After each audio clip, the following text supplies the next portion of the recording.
Good afternoon. I'm Adam Lupel, IPI Vice President, and it is my pleasure to welcome you to this Policy Forum event, Feminist Leadership at the UN. Allow me to take this opportunity to thank our partners on this event, the International Center for Research on Women, the Feminist UN campaign, and Save the Children. The 63rd session of the Commission on the Status of Women presents a good opportunity to reflect upon women's participation at all levels of UN decision-making and women's rights. And it is important to recognize that there is progress being made across key indicators, particularly women in leadership roles. Gender parity has been achieved in the senior management group, and among the heads of UN country teams and the heads of regional economic commissions. Great achievement. The same cannot be said among member states.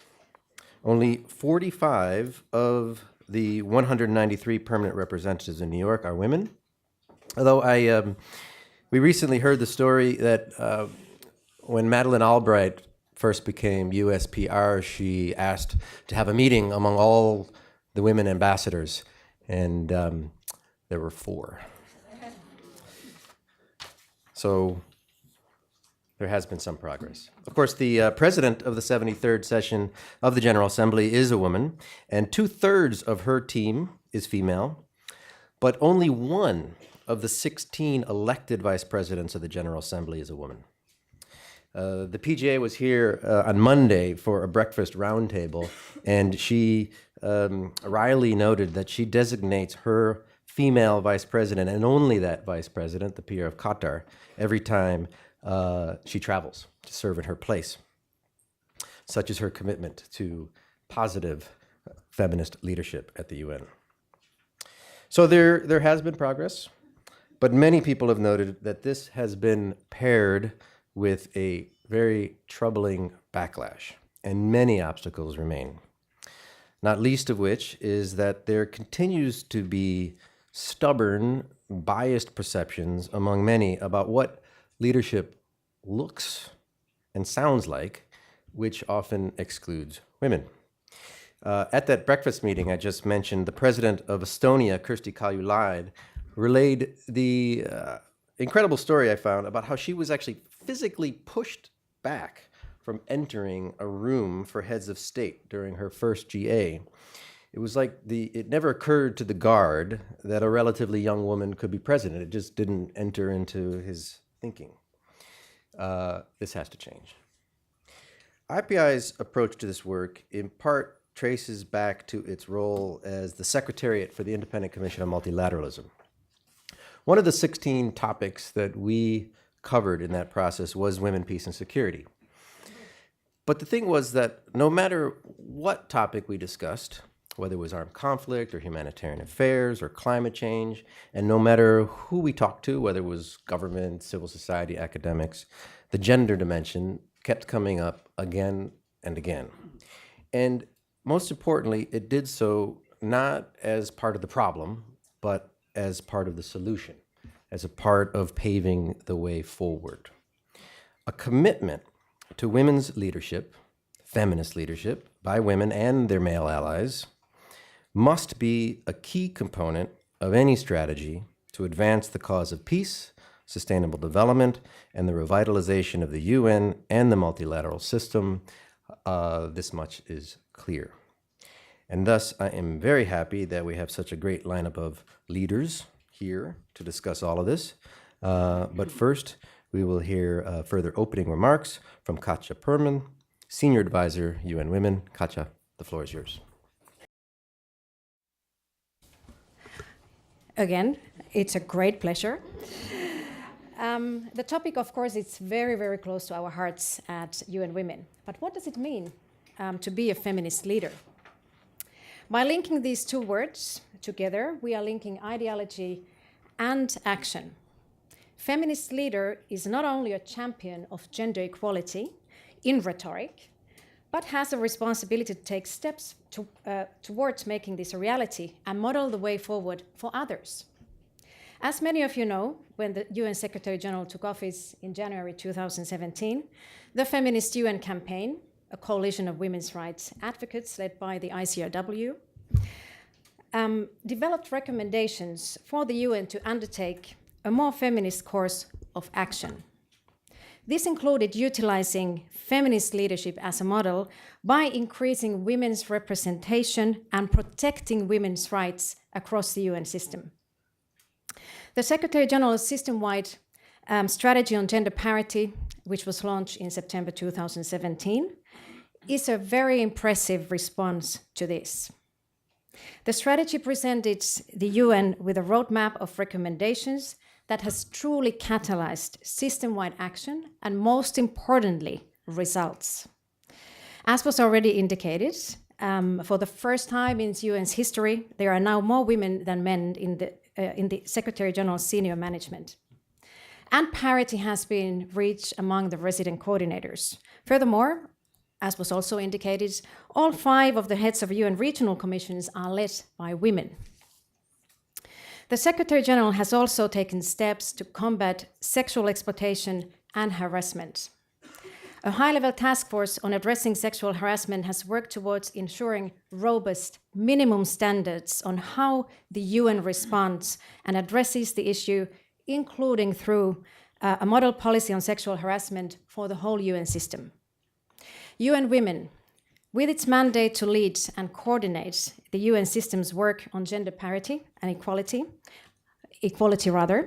has been actively involved in the joint efforts to advance gender parity and equality in the UN. For instance, we have provided guidance to the UN entities in developing their action plans to reach parity by the given deadline of 2028. We also lead and coordinate the network of over 200 gender focal points across the entire UN system. And this work of agents of change has been an important platform for implementing the feminist agenda and increasing interagency collaboration on parity and gender equality. We also provide monitoring and reporting on the progress. Based on the numbers, we still have a lot of things to do. Women are underrepresented in senior level positions across the UN system. Higher you go up, less women you have at the top. As an example, it has been estimated that it would take 703 years to achieve parity at the senior D2 level in peace operations unless we speed up our efforts. Again, 703 years.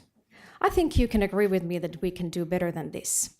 And in this regard, the member state support and contribution would be of utmost importance in order for us to change those numbers and estimates. Our next report on UN's progress towards gender balance will be released this summer. To know the facts and figures and flag them is very important. However, gender parity is not only about the numbers, it's also about changing the organizational culture and the way of thinking. Therefore, we have recently published enabling environment guidelines for the UN system, which provide recommendations and examples of good practices, how to create a more equal and more inclusive working environment. In the guidelines, we have covered issues such as flexible working arrangements, family-friendly policies, and standards of conduct against discrimination. Again, these are not just women's issues, these benefit all of us. These guidelines support not only the gender parity efforts, but also the feminist leadership at the UN. And I will show you how these guidelines look like. So we have a few copies with us today. So if you are interested in, please approach us at a later stage. Ladies and gentlemen, a feminist approach must mainstream gender equality, from decision-making to resource allocation, areas which were highlighted also in the 100-day agenda. While recent gains in women's representation are important, we must ask ourselves, while women are at the decision-making table, are they being empowered to carry out their work? And is their work resourced sufficiently? As an example, UN Women's total revenue is less than 1% of the total UN system revenue. So less than 1% is dedicated to UN Women to help advance gender equality across the entire UN system's work. serve half of society and all humanity. We believe that this challenge definitely needs to be addressed. Furthermore, at the opening of the CSW on Monday, the Secretary General pointed out that there's a deep, pervasive, and relentless pushback on women's rights and called for a pushback against pushback. Advancing gender parity and equality should not be a polarizing issue, but unfortunately, so often this is seen as an attack on men. Therefore, mobilization and engagement of men and boys is of crucial importance.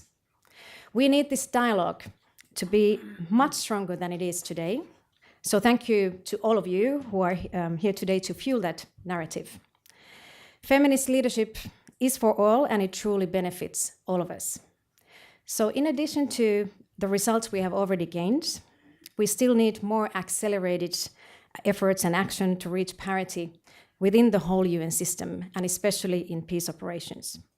We also need continued monitoring and reporting on the progress made. And I mentioned to you, UN Women will draft a report in this regard. Also, the report card by the ICRW is helpful in our joint efforts. And as we see it, the push from outside complements the push from inside. Furthermore, we also need strengthened accountability measures related to gender parity targets. Without proper accountability, I'm afraid the results will not be optimal and the progress will remain slow. Ladies and gentlemen, the time for feminist leadership and for more equal UN is now. Next year, 2020, is UN Women's 10th anniversary and the 25th anniversary of the Beijing Declaration and Platform for Action. It is also the 20th anniversary of the Security Council Resolution 1325 and the last decade of the 2030 Agenda. We as UN Women invite you to take part in these big moments. And certainly, we need joint efforts across the entire UN system, as well as by civil society and by member states. So, ladies and gentlemen, let us finally make gender parity and gender equality a reality at the United Nations. Thank you so much.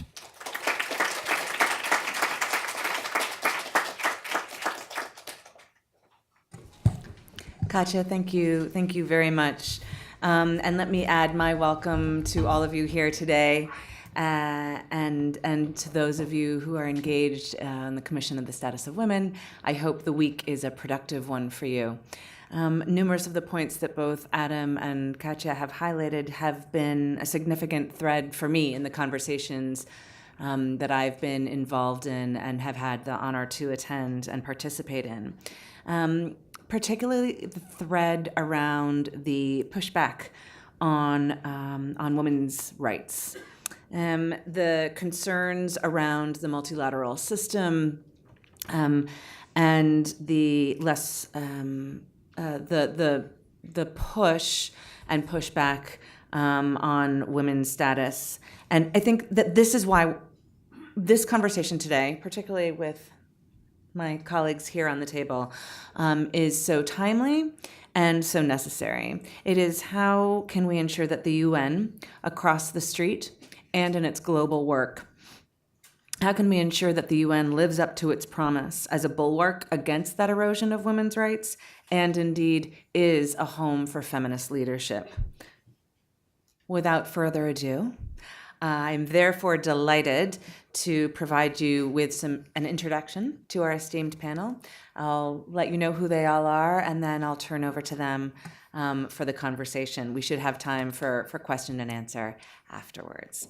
So, our first speaker will be Ms. Ulrika Grandin, who is the Senior Advisor on Feminist Foreign Policy in the Ministry for Foreign Affairs of Sweden. In this capacity, she has a special responsibility for development policy. She is previous for the development policy. Ms. Grandin has previously worked on human rights issues, policy coherence for development, and EU matters at the Swedish Ministry for Foreign Affairs. We will then turn to Ms. Lyric Thompson. Lyric is the Director of Policy and Advocacy at ICRW and the author of the Feminist UN Campaign Report Card, which will be a main part of our conversation today.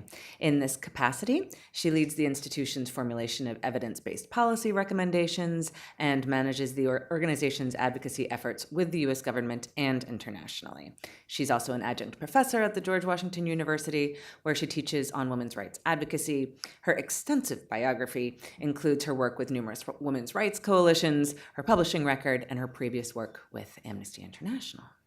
We will then be turning to Ms. Nora O'Connell, who is the Vice President of Public Policy and Advocacy for Save the Children.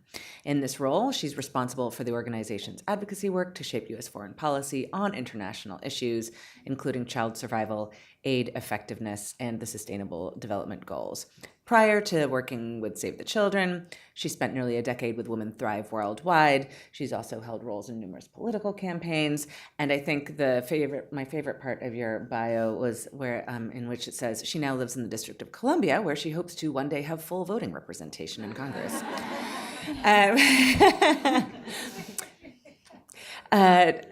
Hope springs eternal. Yes, well, that's feminism. So, Nala Valji is the Senior Gender Advisor in the Executive Office of the Secretary General, where in addition to providing gender policy expertise, she coordinates the UN-EU Spotlight Initiative to eliminate violence against women and girls, and the Secretary General's Gender Parity Strategy.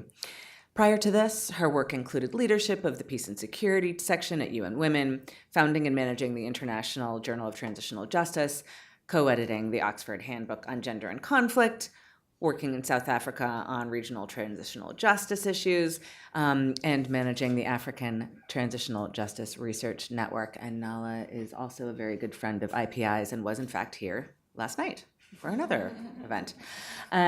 So we're delighted to welcome you back to IPI and delighted to welcome all of you to be part of this conversation. So that's me done talking for the moment. I'm going to pass straight over to Ulrika, who I think we would all be very interested to hear in your role working for a member state, but not just any member state, a member state with a feminist foreign policy. If you could give us insights on, in this context of feminist leadership at the UN, and given this unique perspective, how have you worked on feminist foreign policy and leadership internally, and insights for external work as we talk about the multilateral system as well? The floor is yours. Thank you very much, and thank you for having me here today, and thank you.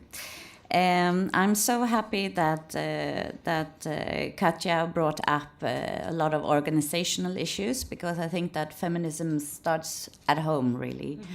And the internal work of our organization has been key to being able to promote a feminist foreign policy abroad. And as you know, we have a feminist government. It calls itself a feminist government, and we also pursue a feminist foreign policy. And we have done so for the last 4 years. And we also now have, the government has a renewed mandate, so we're just in the, we're thinking of how we should pursue it the next 4 years. So we're very happy about that. I would just like to start, I was actually insisting on talking a little bit about the internal work, as I said, because I think that has been key, and we have used some actually quite simple methods and tools just to get this through to the system. We have a slogan when we work with these issues. We call them the 3 R's. So when we work with gender equality and the human rights of all women and girls, we have the 3 R's always in our minds, and we frame our work through the 3 R's. And those are women's and girls' rights, it's their representation, and it's their resources. And this has actually been a very useful tool for us because it's easy to remember, and it which is always good. And it's also very central, of course, for the issue. And our embassies across the world have found this very useful, because once you start with the 3 R's, there's loads of things to do at a country level or at the multilateral level or EU, what have you. So you can always use those 3 words. And I also want to say that, of course, we couldn't have been starting to pursuing a feminist foreign policy if we hadn't done a lot of gender equality work nationally at home. And Sweden has a long tradition of reforms on family matters, daycare, individual taxation, etc. So, of course, that has put a platform to also pursuing a feminist foreign policy. But saying that, I want to highlight 4 components that have been essential for us in trying to move a whole foreign service, if you want, in having a feminist foreign policy. We have always worked a lot with gender equality in our development cooperation work, but not that much in the foreign and security policy, the hard questions. And our foreign minister was very clear that we're going to have a feminist foreign policy, and this includes security issues, it includes the trade agenda, all of the issues. So the first component is leadership. And of course, that has been very, very clear from the start from our side. Our foreign minister, Mrs. Margot Wallström, on her first day, she declared a feminist foreign policy. And she has also been very clear in all her speeches and in all statements and in all the speeches she has to staff that this is a priority for everybody. And this has been, of course, key. You have to have the leadership. And then the second component in moving an organization is ownership. And quite soon after Ms. Margot Wallström came to power, her state secretary sent out a letter to all our embassies and all our departments, asking them, if you were to pursue a feminist foreign policy and to work more with gender equality, what would you do? And this triggered a discussion in embassies on what should we come up with, and also in units. So in one way, it also made people talk to each other, the development people, the trade people, the foreign policy people, and the administrative staff, etc. So then we got a lot of answers from all the embassies and all the departments, and this was put together in an action plan based on the suggestions. So I think that was also key to create an ownership, because of course there were eyebrows raised at having a feminist foreign policy. What does that mean? And is it just a slogan, etc.? And a lot of reluctant people also within. But since this created kind of an ownership that it could come up with own ideas, I think that was quite a good move too. And the third one is guidance. To have gender equality internalized in the steering documents, of course, in the whole organization, and also to include gender in the budget process and gender budgeting. And the fourth one, support. We have an ambassador for feminist foreign policy. I'm in her team. We're just a small team of 2 people, but we're saying that all our ambassadors are ambassador for feminist foreign policy, and it is actually true. I think they've internalized it very, very good. And of course, we have focal points in all our embassies for this feminist foreign policy and in our units. So we have a system for that. Other, of course, obvious things like materials, websites, e-learning, that kind of thing. And then externally, I just wanted to lift a few things, or one thing rather. And because we're quite proud of our work in the Security Council, because we really, I think, lifted women, peace and security on the agenda. And I think we contributed to all the statements having women, peace and security in them. And we also facilitated briefings from women organizations to the Security Council. Thank you. Thank you so much. Yes, I think that these key points is that it's not about doing that externally facing work, but how do you embed and internalize and get buy-in so that you're actually embedding feminist leadership and work throughout, and that it is something that is internalized throughout your organization, whatever that might look like. Lyric. This which you're going to discuss, I'm sure that you're going to refer to this in your presentation, that this is the third report card on the Secretary General and from the Feminist UN campaign perspective. So a couple of framing questions for you. What most surprised you about this exercise, this edition, or the whole process? And if you had to pick one thing you'd like to see in next year's report card, what would it be? Perfect. Thank you, Sarah. Thank you, colleagues at IPI. I'm just going to go ahead and tell you that I'm going to want to have every event here moving forward. This is a wonderful space. Thank you. Thank you deeply to Dragica from SAVE, who scored us the space. Thank you. We're As Nora mentioned, I'm based in Washington as well, and so it's hard to finagle space when one isn't actually in the space. So thank you, dear friend and campaign member. And then most of all, to acknowledge my colleague, Teresa Casale, who's actually the primary report author. I am a mere co-author, but have the pleasure of talking about this today because I have worked on all three of the report cards. So we did one at the 100-day mark. We did one at the first year, and this is the second year report card. And all of that, I should be at pains to say, came from our own blue sky agenda that we wrote with many of you in 2016 when we just knew there was going to be a female Secretary General for the first time, and we needed to be ready with our asks for her. And I'll also say that we have been very curious about your feminist foreign policy, and we just knew there was going to be a female president of the United States. I'll do this. And we were going to be ready with our asks for her. So this is a good lesson that we should not go into the prediction business, but we are actually quite good at the agenda business and then at the business of scorecards, which are a very useful advocacy tool.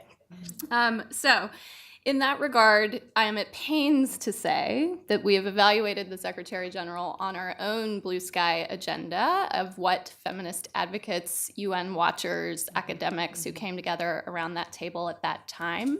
And that agenda is still on our website if you want to check that out. And we are not evaluating the Secretary General on his progress on his own stated agenda, which I'm sure you will hear more about. So that is something that is an important point because I think as advocates, it is our duty to imagine higher and to push harder. It is also not an evaluation of the Secretary General against past Secretaries General on this issue area, which I think you would find that he skews the whole board because he has taken this so much more seriously. He did indeed the first day say, I'm not a woman, but I am a feminist, and not all women are, and some men are. And that, I think, was the framework by which we have engaged from day one. So what is the thing that surprised me most about this process is that he listened, and that we have a campaign at all, and that we didn't just put that on ice at the time, which may have been what we did in Washington. I'm just not going to get into that just now. But we are dusting it off, so I'm very eager to hear from you. In any event, I will not go through all of our rankings, but basically there were 6 areas for action that we wanted to see his leadership on. We acknowledge that this is a transformation that will take time, and in that regard, in the 100-day report card, we rewarded rhetoric over action because there isn't much time to do much action in 100 days, although as the beleaguered staffer who led a lot of the work in the first 100 days, I'm sure Nala disagrees. But then at the first year, we got a little bit more rigorous, and we said, here's our framework, which is going to be replicated year over year, and we're going to be evaluating to see actions and impacts and results. So the methodology is in the report card. The report card is on the website, and I think is being FedExed here now, so we'll see whether or not you get your very own copy. At least you got lunch. Thank you, IPI. So what is the thing that surprised us the most, I think, was the willingness to engage, and indeed to come back to the table after the first bad grade, which takes some doing, and it's not always that major institutions like the United Nations really listen to feminist voices on the outside saying things like, oh, the patriarchy's ruling the system and ruining everything, and it's all crap, and you guys, came up with human rights standards, but you're not walking the walk. And what would that look like? And we're tackling all the isms: colonialism, our racism, sexism. We have a very broad definition of gender. So to say that was a radical agenda, I think, is an understatement. And to have had the SG himself take forward a number of the recommendations was the biggest surprise. What would I hope for the next report card? Next year is 2020, as we have already discussed. It's a very important anniversary for Beijing, and we now know that there will be no negotiated outcome document because we're just not confident that at this moment in time, our governments can live up to the promises that they made 25 years ago. And that is a really sad place to be as an advocate. And I think seeing his embrace of the rights-based rhetoric, which was one thing that we hit him on the first year. We said, you're talking about women's empowerment, and you're talking about inclusion, but feminism isn't women, and it needs to be rights-based. And then there was a radical transformation of his language. One can ask what else could be transformed, and indeed we do. But seeing the listening, seeing the language change, we do an analysis of every speech, of every tweet, and there was change. So I had a wonderful workshop this morning on feminist foreign policy with several colleagues from around the world who have feminist foreign policies, and also those folks who are on the receiving end of those. And one advocate said, you know what feminist foreign policy is? It is if nothing's changing, if your actions aren't changing, it isn't feminist. It's all about doing things differently. And so we have seen that in the course of these years. What I would like to see next is we're getting to the hardest part of the agenda now. It's the accountability for abusers that are still in power. It's the independent mechanism to investigate those. It is the resourcing and the publicly available information about all of those pieces. And those are the pieces that undergird the reason that we're not going to have a negotiated outcome next year, is because countries aren't doing it. It's hard for the institution that is a member state institution. The UN is the body that member states want. It's hard to do that as it is. So I think our main ask for him next year is to use the power of his pulpit to call out patriarchy, to address those imbalances of power, and work with us on creative solutions for the next 25 years. Thank you so much, Lyric.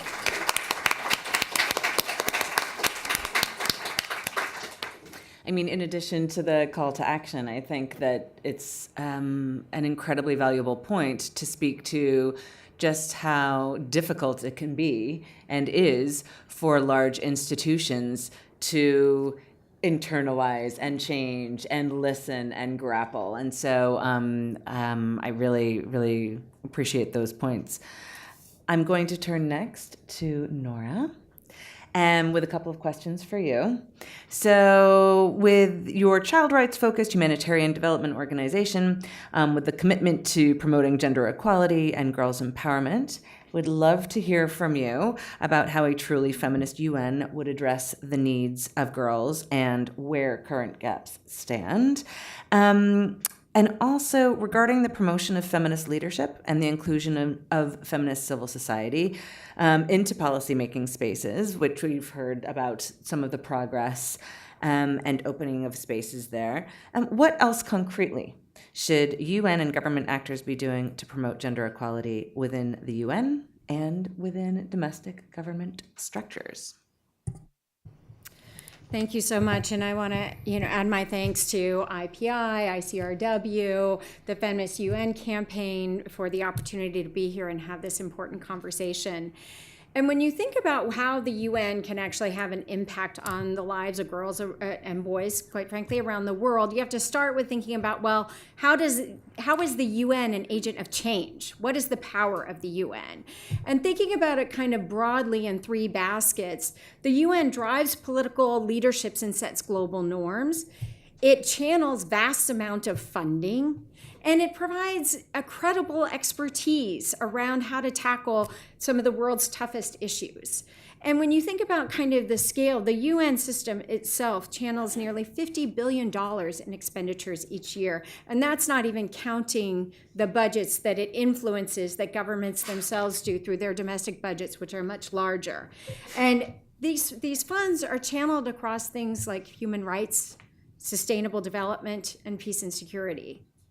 So imagine for a moment that $50 billion channeled towards gender equality and empowering women and girls across those spheres. Because the evidence and expertise is there that it's relevant across those areas, and yet we know that it's actually not happening at the scale that it should. And when the UN doesn't actually take that lens across those three big areas around human rights, sustainable development, and peace and security, then you end up in a world where the World Economic Forum is saying it's going to be 108 years until we achieve gender equality. And by the way, we thought it was going to be a little bit faster.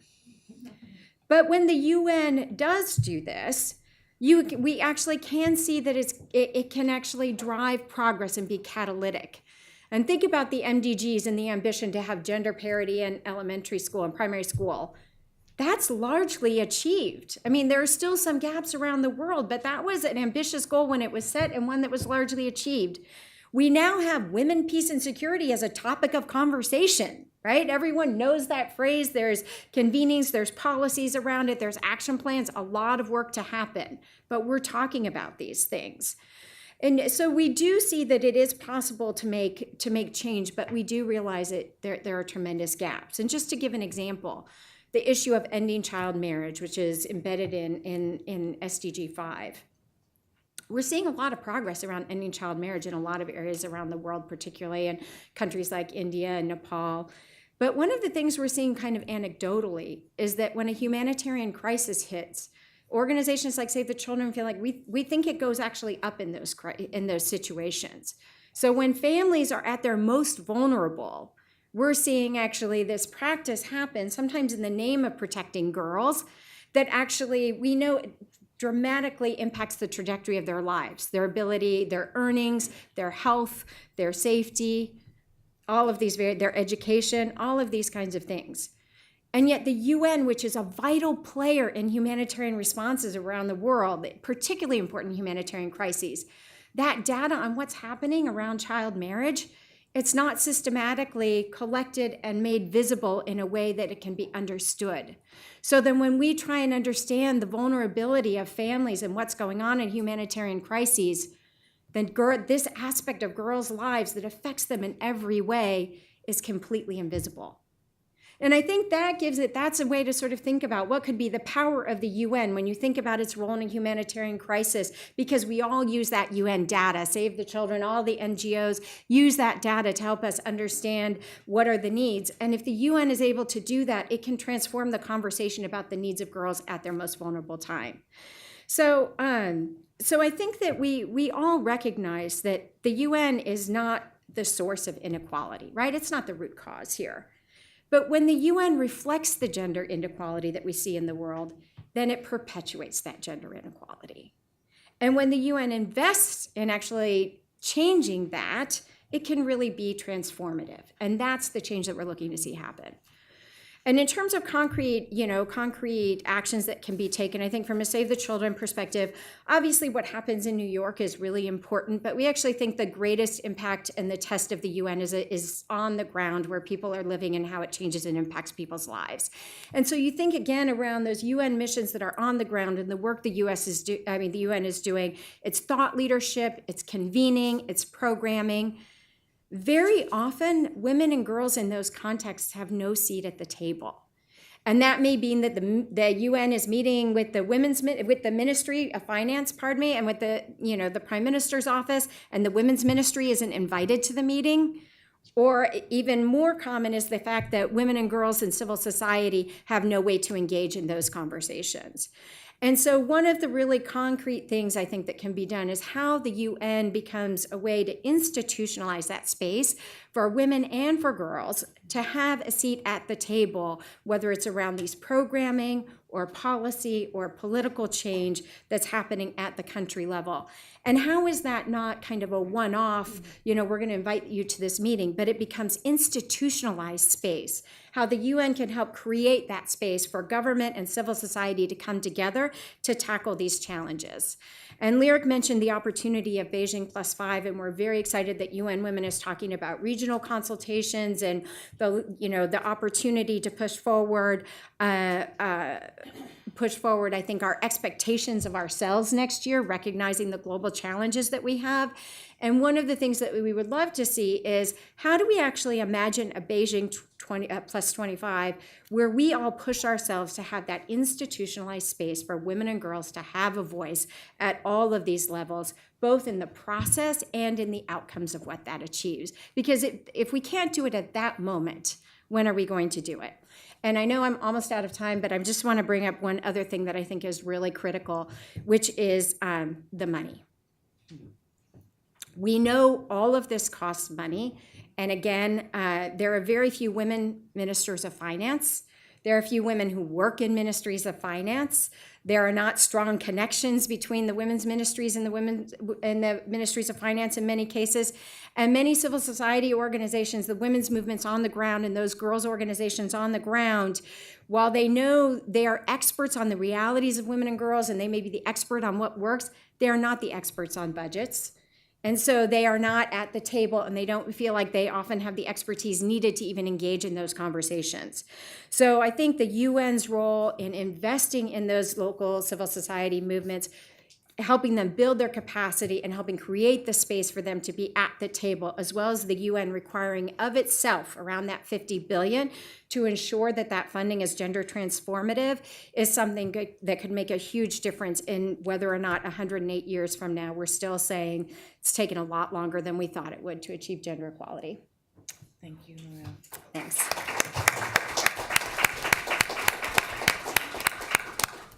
Thank you. Incredibly important points on how we both move from ad hoc to institutionalization, and where's the money and who decides. So with all of these points under our belt, I will now turn to Nala. So, Nala, reflecting on some of the points that have been raised here, both in the introductory remarks and on the panel, the SG's broad agenda, including on parity. It would be great if you could give us more insight into how gender is being integrated into SDGs, prevention, the core agendas of the UN, and the priorities for the Secretary General. And then I think it would be really great if you could reflect on, the report card and multiple indicators show tremendous progress on parity, but there are areas of really concerning backlash. And so from your perspective, we'd love to hear some of the points on contributing factors to both the success and the pushback. And if you wanted to illustrate that with some women, peace, and security examples, that would be really fantastic. The floor is yours. Thank you so much, Sarah, and thank you to IPI for inviting me to come back again. Appreciate it, and to the partners here, and thank you, Lyric, to yourself and ICRW and the Feminist campaign for the UN. As you said, I think we've had a useful relationship between civil society and the UN since this Secretary General came into office, and there really is a willingness to engage. And the 100-day campaign, but also the inputs of the internal feminist network within the UN and other women's organizations during that transition period really did help to inform what would be the priorities. And I think that's been a basis for an important dialogue. I want to just start off by, and Nora, I think you provided us with a really strong basis for why is it so important that we have a Feminist UN. Why is it so important that we are focused on this organization for change in terms of the outcomes that we can achieve through it?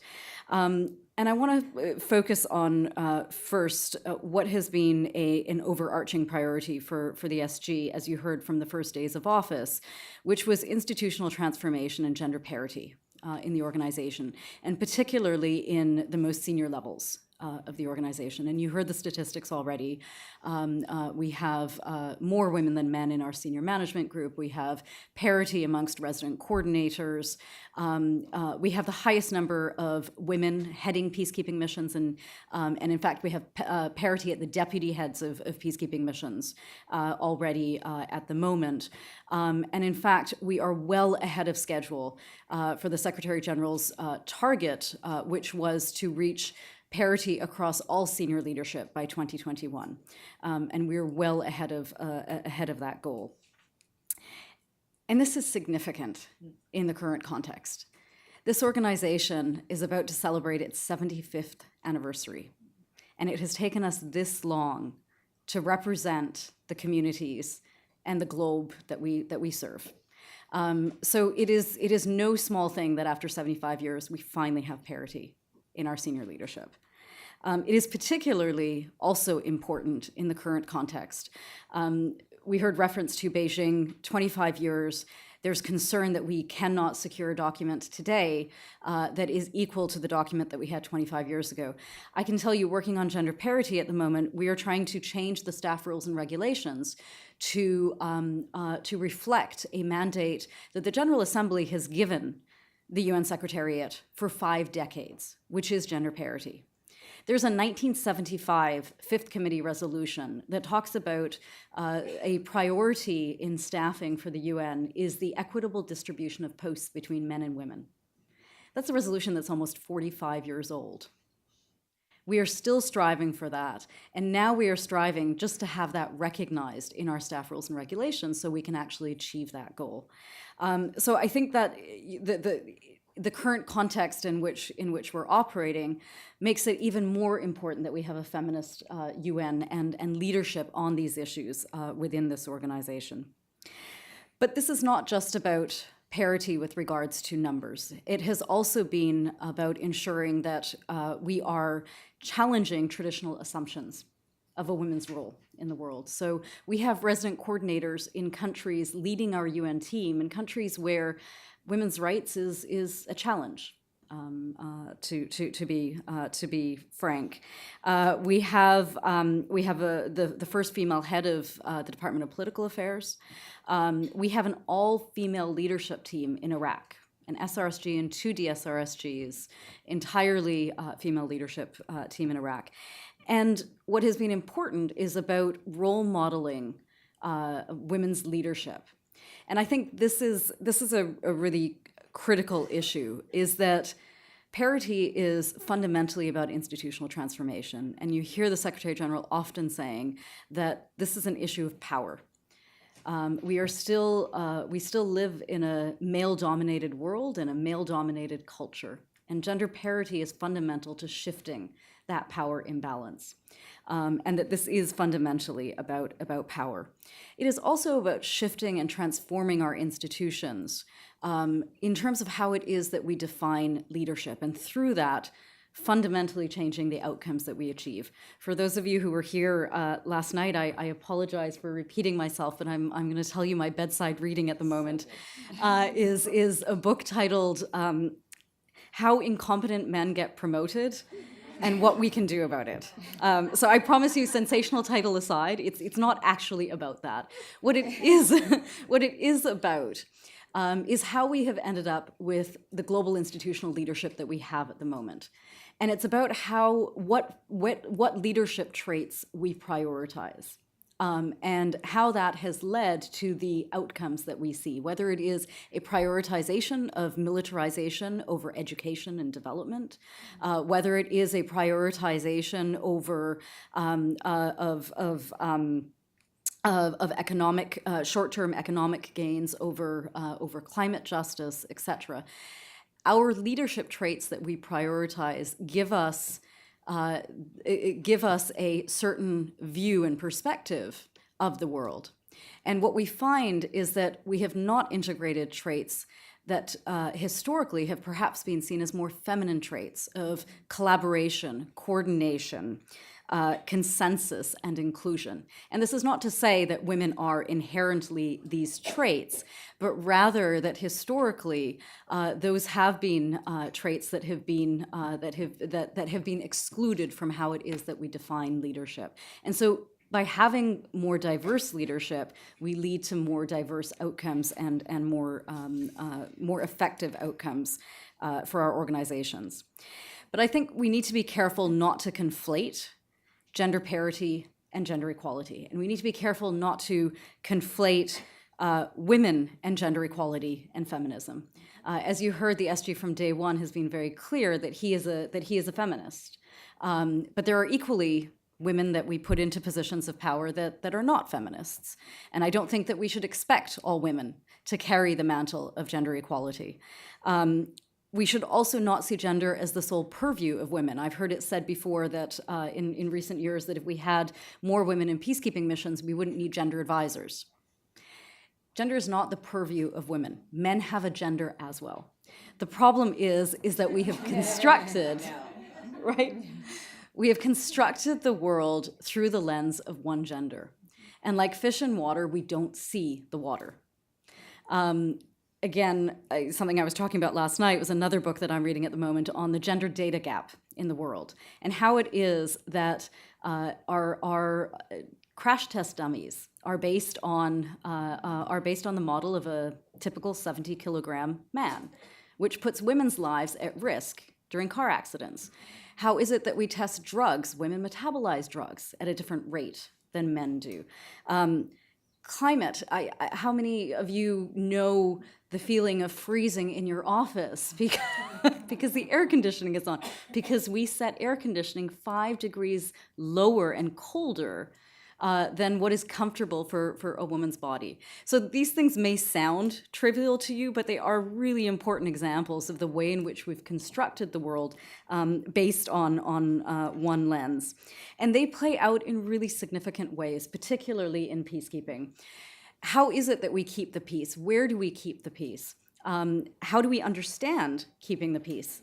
Just one significant example from some years ago when the UN was looking at how it is that it can step up its efforts to prevent sexual violence.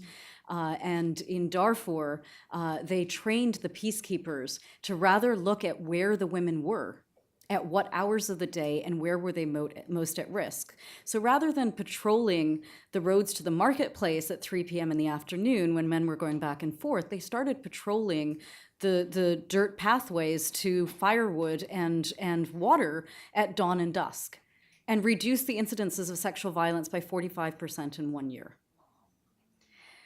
Placing a different lens can literally mean peace and security.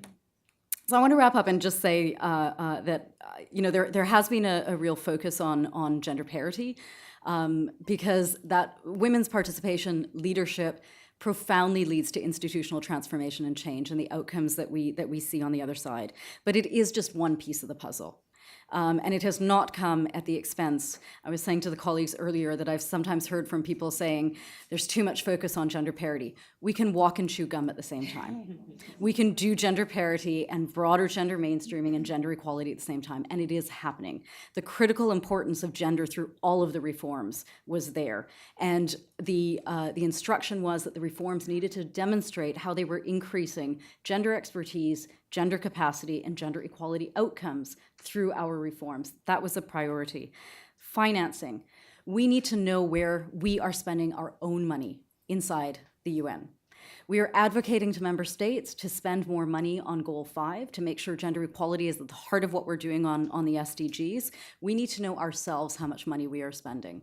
And this is not necessarily, there should be more funding to gender equality across the board, but this is about first knowing how much money we're spending and how we spend that money more effectively. So there's a task force within the UN that's looking at the issues of financing gender equality so that we have that better information ourselves.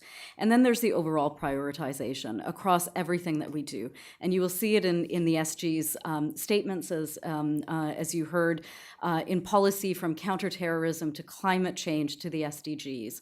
A real effort to prioritize, mainstream, and ensure that we are talking about the issues of gender equality and women's leadership throughout. Just to end by saying that this is, we talk about feminist leadership in the UN, but this is also not just the purview of our leadership. Until we make the difference and prioritize this across all staff at all levels, we won't see the feminist UN that we need at the end of the day. Thank you.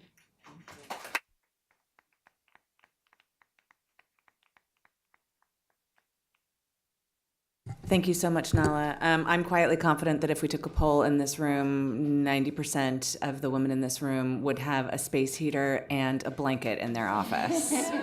Yeah.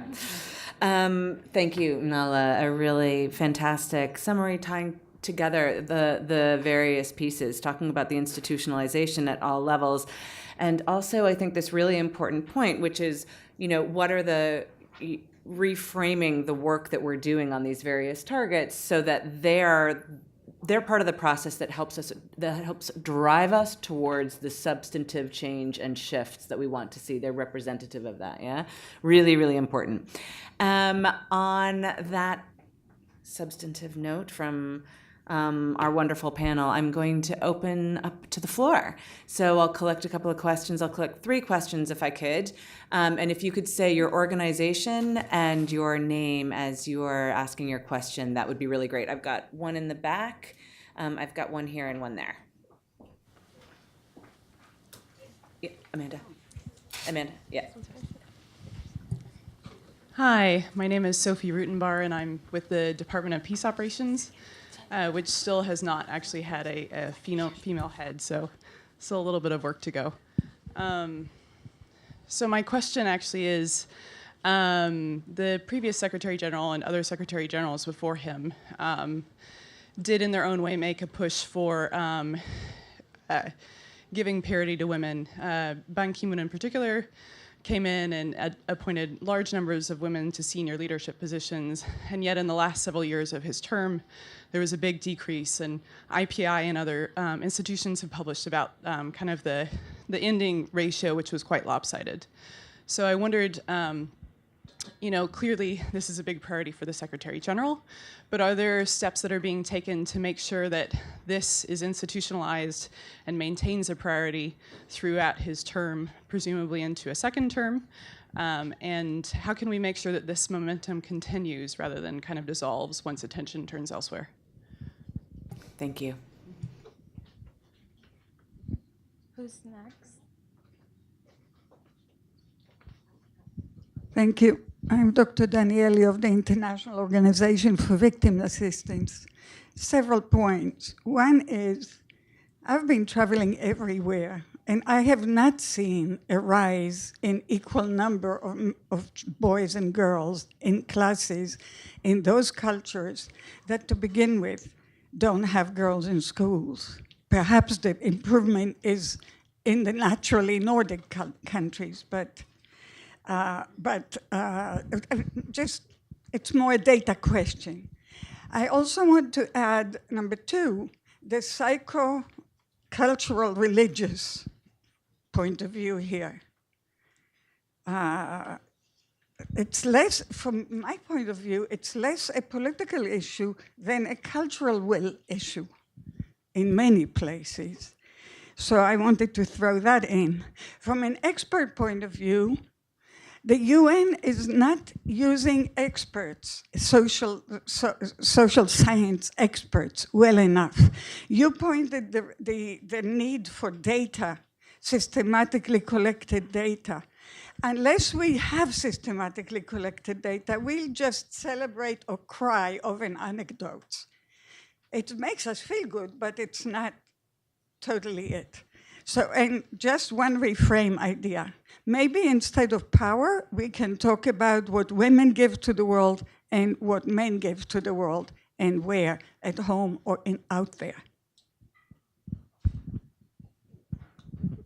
Thank you. Nina Lahoud, International Legal Assistance Consortium, and I was with the UN for 34 years and in 6 peace operations. And thanks very much to these really pointed presentations. I have a very specific question.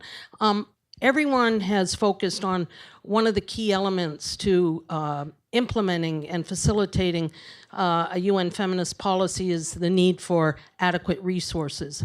And Ms. O'Connell, I think, positioned us that the focus of our effort should be the women and girls on the ground, that all of this, gender parity, resources, whatever programming, if it doesn't have specific outcomes in the field, we're doing something wrong.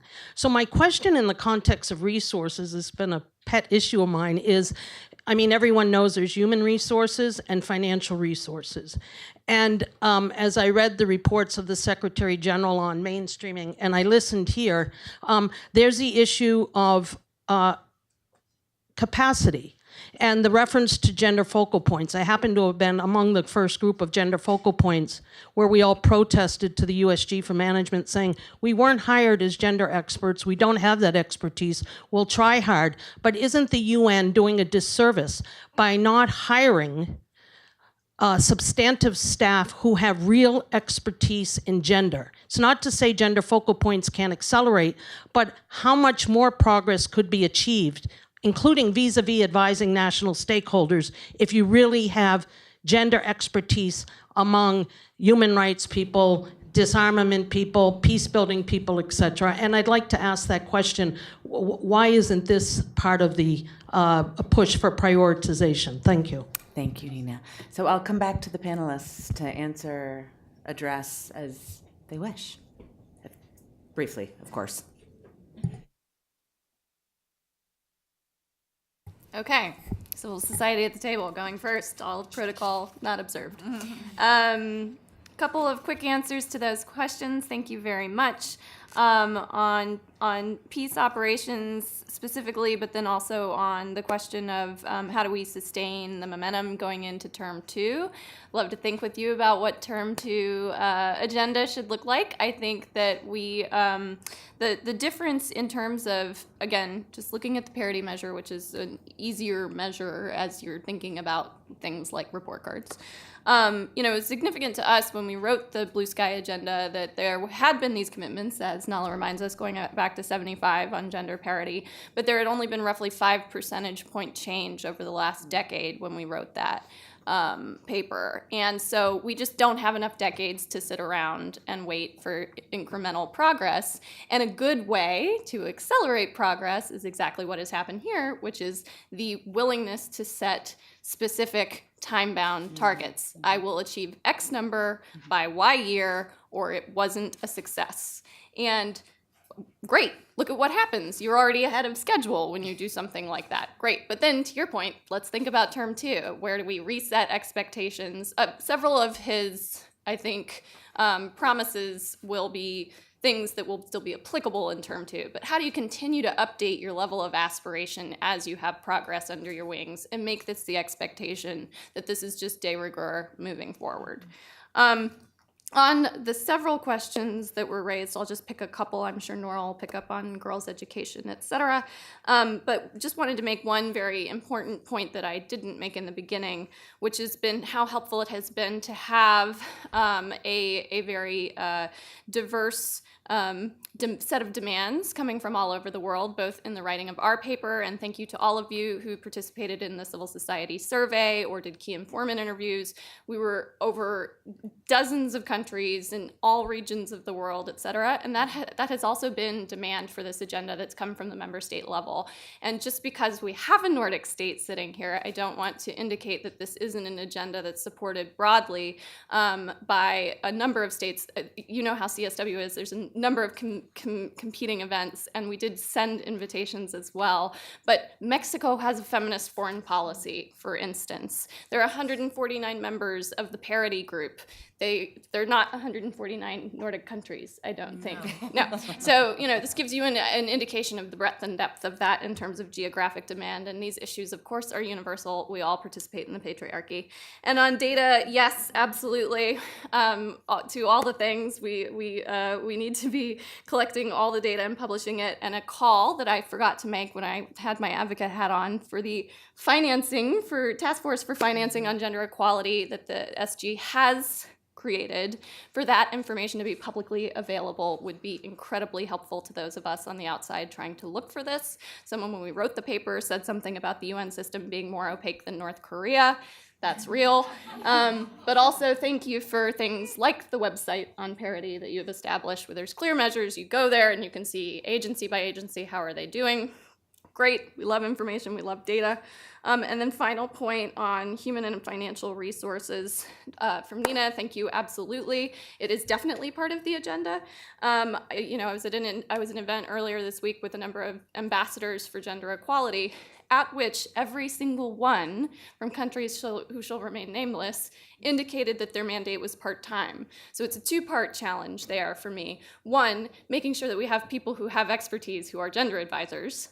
Yes, amen. But then two, making sure that we empower those people to have a full plate and don't expect them to be running something else, because you know what, gender is a full-time job.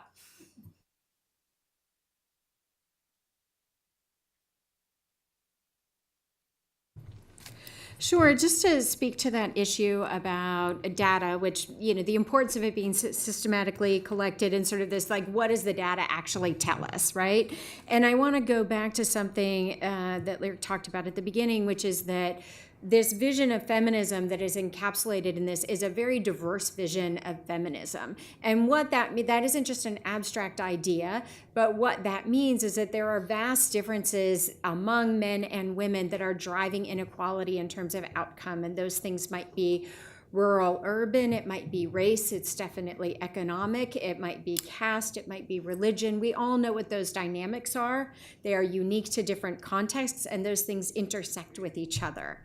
And we also know, and one of, I think, the greatest advances in the SDGs over the MDGs was this understanding that over the past 15 years, or 25, I guess the data for the MDGs was 1990 data, but over that period of time, while we saw global progress, we actually saw an increase in global inequality. And we saw that inequality increase both between countries, and we saw it increase within countries. So one of the biggest data challenges is actually not just to collect the data, but actually to be able to disaggregate that data so we understand where progress is happening, where it lags behind, and we can make sure that that we aren't falsely congratulating ourselves, but we're acknowledging where the progress is happening and where it's not. And we take an equity approach to solving problems, and we put extra resources where those areas where they're most needed. So I think that point on data is vital, and digging into that kind of disaggregation and what it tells us about inequality is really critical. And just want to echo those points on the expertise. And one of the things that I think has been an observation I've had around the movement around feminism in development and gender in development is that because it's both ideological and based on data and evidence, sometimes those things get conflated, and being a champion for something is seen as being the same as being an expert on something. And those are actually two different things. And I think keeping that in mind and not allowing those things to be conflated is vital, because the problem is that when it's done poorly without the right expertise, we fail at what we're trying to achieve. And so well-meaning people who are asked to take on things that they say yes to because they have the commitment but not the capacity, it can actually set back our agenda because we're not successful. So I think that point about holding ourselves and others accountable for making sure we have the expertise we need to achieve the outcomes we want is really a vital point, and thanks for bringing that up. Thank you so much. I think there's another point on that, which is this issue around Professionalizing and resourcing means that it's taken seriously. Nala. Yeah, maybe just to jump off from there, Sarah, I couldn't agree more with yourself and Nora. I think that, how we treat our gender experts and the priority that we give to that, as you said, as a professionalization and resourcing and capacity issue. And this is not just about, gender is not something you just learn on the job. We wouldn't put a dentist in a law firm and think that he's going to learn the law or the other way around. Yes, you don't want your lawyer performing surgery on you because you think he's going to learn on the job. And that is the thing. We need to prioritize this as an expertise. We also need to prioritize it as an expertise that is specific to sectors and areas. So, we don't need, we cannot just insert generic gender expertise everywhere. You need, in our mediation sector, you need people who understand designing inclusive peace processes. In peacekeeping, you need gender experts who understand how to assess the very issues of preventing sexual violence and patrolling and building relationships, et cetera. So the question is the prioritization, the professionalization, ensuring that capacity everywhere, and the resourcing that we need, and an enabling environment within the infrastructure for that as well. I think just on the question from the colleague on sustainability, and absolutely I hear you, this is, as we said, a mandate and agenda that's been given by the General Assembly on gender balance for almost 5 decades. And there have been efforts in the past, and they've moved forward a little bit and moved back. We've never been where we are today, and I think that much of the literature tells us about institutional transformation, that when we hit a certain, whether it's 30%, 40%, where we hit that tipping point and make a change in the organization, that it should be a self-reinforcing cycle. As well as we model, and we see this in post-conflict countries where we use quotas in the first election post-conflict, that actually women are returned to office at higher numbers in the second and third election above the quotas, because just simply by breaking what our idea of leadership is and modeling leadership changes things into a self-reinforcing cycle. So I think that should make a difference. But just to say, there is a website, there is the Parity website where you can track the numbers on an ongoing basis. The Secretary General has said from the beginning he's held 3 town halls with civil society now during CSW, and he's consistently said, hold our feet to the fire. So where the momentum is slowing down, where things are potentially going backwards, the website is there, the tracking is there for civil society, for partners, for the UN themselves to raise the questions. And we're trying to put in place the measures that will allow us to retain that sustainability as well. Just a technical thing, but there's in fact a staff administrative instruction, again, that's 20 years old, that essentially states that if you have 2 equally qualified individuals, I don't know why we would need this, but when we have 2 equally qualified individuals, that where women are underrepresented, you need to appoint the woman. It seems very common sense, but apparently there's some pushback on this after 20 years. But those are the kinds of things that, where we fall out of balance again, measures like that kick in order to ensure that we do have sustainability in the long run. Yeah. Thank you, Nala. So I've got one here, and then one here, and one there, and that's our 3. Okay, good. I don't know. Yeah, my name is Caroline Klose. I'm also from a former DPKO Peacekeeping Department. Maybe not a coincidence that we speak up in this forum. And I work in the watch room. So we are like the 24/7 crisis center. We watch all day and all night. Men and their ego battling each other. I think if we had a day where the men just stayed at home, I would have 12 hours to drink coffee and attend these events, because literally not that much would happen. It's most of the time men on TV, men fighting each other, and often, injuring other people. But the most things we report on is actions done by men. And this is more of a suggestion in terms of reporting, because we write pages and pages, and then it gets summarized once every 24 hours, and it goes to senior leadership, really senior, and hundreds of other people. And that sort of sets the agenda and the mood for the day. what do we report on? Or what are our sources? We use media, and we use a lot of daily or weekly situation reports from the field, from peacekeeping missions, from political missions, from special envoys. Who are the people doing the reporting? It's mostly men reporting about other men and what these men are doing. And then we pass that on. And if, it's hard to compete with a bomb blast if you have a story about child marriage. It's sad, but, we only get picked the biggest stories, and these stories tend to be about men.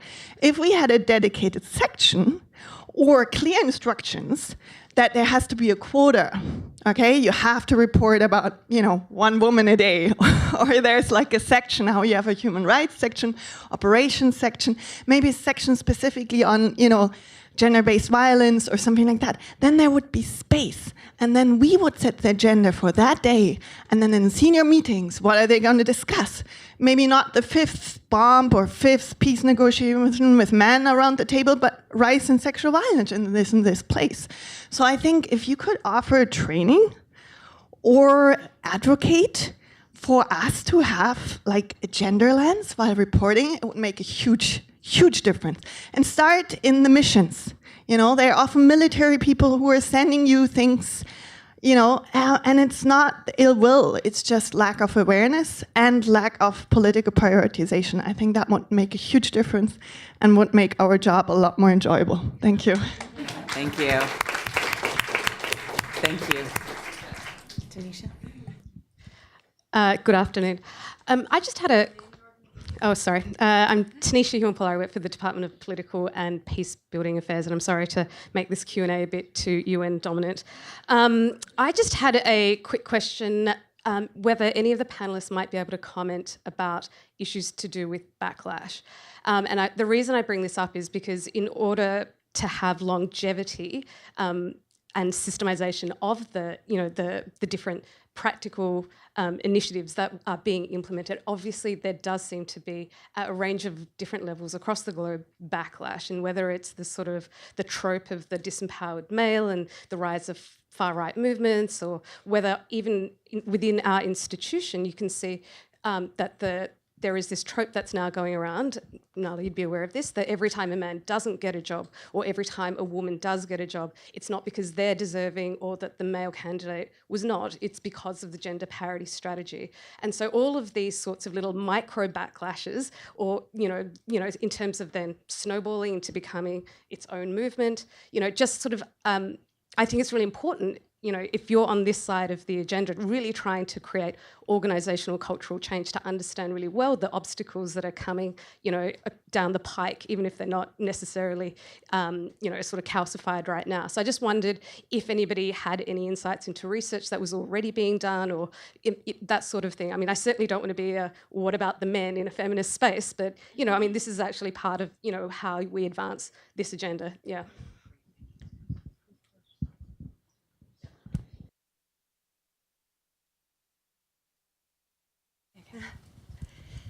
Hi, my name is Elena Belletti and I work with the Department of Economic and Social Affairs at the UN. I have two questions. So the first one is about institutions. I find that, in institutions like ours, where a lot of the leadership is still men-based or men-led, these organizations are men-led, a lot of the answer to the question why incompetent men get promoted, to use the words of the book you're reading, is because there are informal networks of men, and women are often excluded by these networks, mentorship, informal mentorship, or informal networks. And so there are some women mentorship programs, but those are often few and maybe not very effective. So what are your thoughts on how we can create this mentorship and these networks that are effectively inclusive for women as well? And the second question is about in the policy making space. I find that a lot of the policies that we look at often are, for example, on economic affairs, are related to sectors that are traditionally seen as women sectors. So, for example, small and medium enterprises, or other similar things. But what we want is to also have women as full economic actors. So how can we integrate these two issues and make sure that, you know, we tackle the women traditional problems, whereas we also ensure they can participate fully. Thank you very much. Just want to say that there's a reason that one of the most powerful roles in any meeting is note taker, because you get to determine what everybody takes away from that meeting. So we have about 5 minutes left. I'm just going to zip down the line in the same order that you initially did for your final thoughts and comments on these issues and others. Thank you. Just some quick comments. I totally agree about the competence issue. I just wanted to lift two examples from what we've done. For instance, our Women Mediators Network, because we got a lot of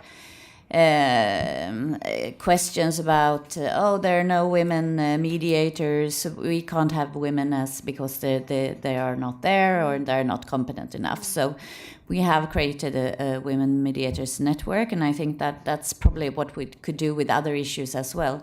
One thing that we are struggling with nationally in Sweden is that the boards of the big companies, the private companies, are still lacking of women. It's only 6%. In the state-owned companies in Sweden, there's a half-half parity.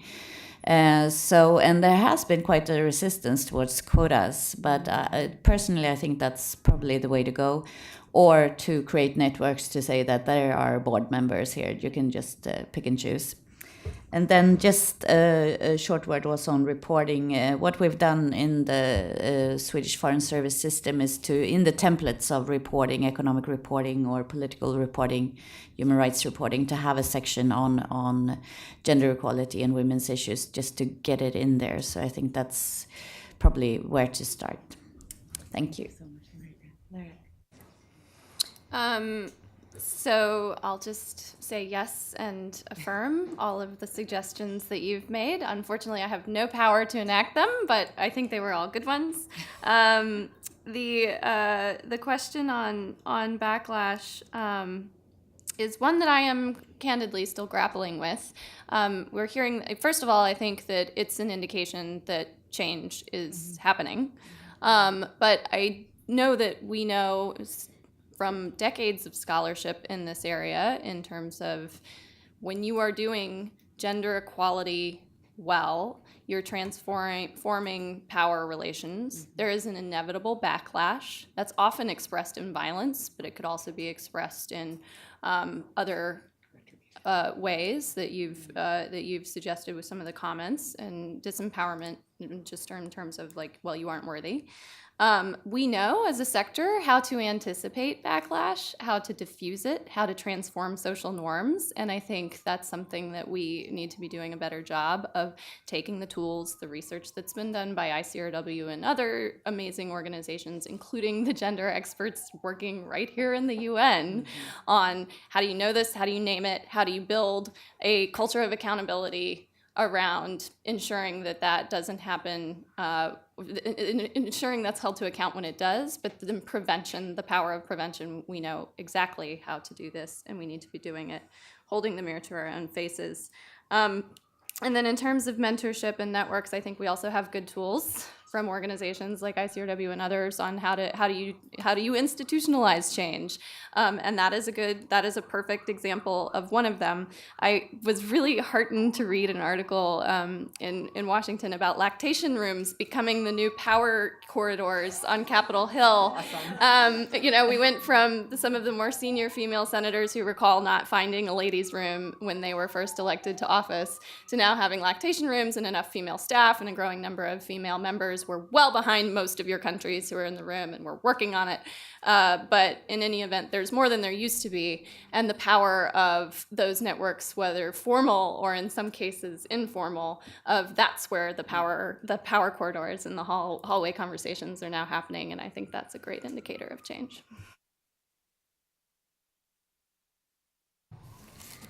So I think that question of backlash, that is $1 million question, because I think we are seeing that on a massive scale in a lot of countries actually around the world, in places where we thought the progress was irreversible. But taking that question just to institutional change, I think, there is a reason why we talk about a gender approach, and we don't just talk about empowering women and girls. And it's, as Nala said, men have a gender too. So when you're really talking about a gendered approach to these things, you actually are engaging men as well as women in the change you're trying to make. And I think we often have a disconnect between the way we might do programs in the field and the way we try and change our institutions ourselves.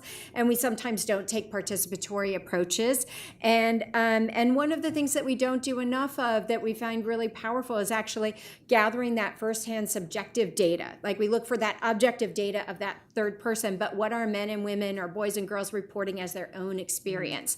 And that's vital when we talk about the world of data on the ground in the real world, but it's just as vital in our institutions. And it's key to the backlash conversation because, one, I think very often men can be transformed when they hear the voices and experiences of the women that they're working with, so that close to home data can be very powerful. So I think making sure we harness that, I think, is really important. And I think, two, having that first person data, I think it fills in gaps in the objective data that we have. It's sort of a truth, a ground truthing of that piece. So making sure we're gathering that subjective data, I think, is really key in applying those things internally. Thank you very much, Nora. Nala, 1 minute. Thanks, Sarah. Very briefly, in 1 minute, just to the issue of the Watch Center. It's a great idea. And I think that what you've identified, both in terms of what it is that we're reporting on, as well as the issue of training for the missions, and I think that's something that DPPA, DPO, UN Women are working on at the moment, also to help with the conduit of information to the Security Council. So we now have a mechanism in the Security Council, the Informal Expert Group on Women, Peace and Security, which meets monthly and is a great avenue for country-specific information on women, peace, and security. But we need to make sure that it is getting as good quality gender conflict analysis as it needs in order to action it. And so I think there may be some convergences there that we can look at. On the question of the backlash, as was said, this is $1 million question. And I think, to quote the Secretary General from this week, we all heard him say we need to push back against the pushback, and that is really critically important. But the question is, what does that look like? And I think for us in the UN at the moment, this is about, to be frank, it's about entrenched privilege. I've been stunned in the last couple of years to hear people saying, oh, well, these men coming to my office and saying, well, if I knew that there was never going to be a career path for myself here. There's an assumption of promotion that exists amongst some people in the organization that doesn't exist amongst others because of the inherent discrimination that we've always had in the system. And I think that's something that we have to get better at as well, is the communications, the messaging, but also the research. So I want us to do a gendered analysis of our staff rules and regulations, the implications that it's had. In the 1970s, we changed it at some point, because up until then, the only reference to breadwinner was in relation to a male staff member. And so women as breadwinners and UN staff could not have spouses that were dependent. It just was not conceived of. And so the hundreds of multiple ways in which the structure is discriminatory, I think we need to keep researching that. We need to keep putting it out there. We need to keep demonstrating the blockages, but also keep profiling how an inclusive organization is good for everybody at the end of the day. I can't imagine a better note to end on. I would like to thank you all for being here, for your thoughts and questions, and most importantly for our partners on this event and for the fantastic discussion that all of our panelists brought to the table. Thank you and have a good CSW. Great.